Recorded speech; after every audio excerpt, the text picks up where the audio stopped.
We were out in the cemetery trying to update the documentation, and all of a sudden it occurred to us that the cemetery is 100 years old. We thought this would be a good time to get a historical marker. So Larry Rydell's on the committee, and he said, oh, it's not that hard to get a historical marker for a cemetery. It's much harder if you need it for a building. So we're like, oh, we can do that, no problem.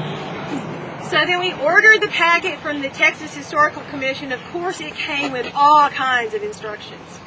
All the things that you needed to do, including surveys, letters to all the neighbors, making sure they didn't object, lots and lots of photos, documentation of how many graves there are, how many veterans you have, how many Masonic, how many Masons, how many woodsmen of the world, and a bibliography that had to be documented with references.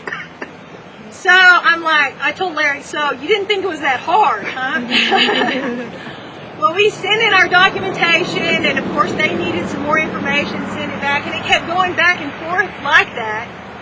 And at the end of every communication, they would always say, do not plan a ceremony for dedication until you have the marker in hand. And I know why they said that, because it takes so long.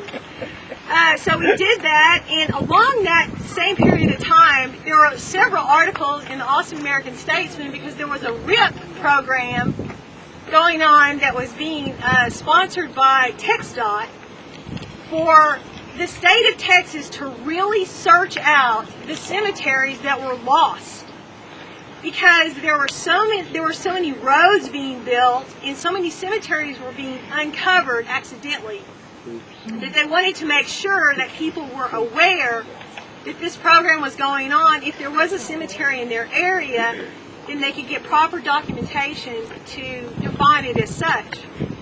So that helped us, and all these articles would come out in the paper, and some of them, and Karen Thompson was quoted in several of them, and you'll see that in just about any article that's written about a cemetery, there are quotes from Karen. So then after all the documentation was in, they said, okay, now we need a lot of money from you in order to cast this sign. So we're like, okay, and of course we wanted the biggest sign because we wanted the most documentation on there.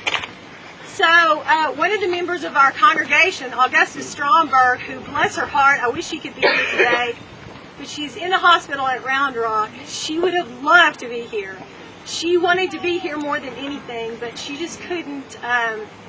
She couldn't be dismissed from the hospital at this time. But she donated the money to pay Texas to make this sign for us. So we got it, and we received it in November. And so we started planning the ceremony based on that fact.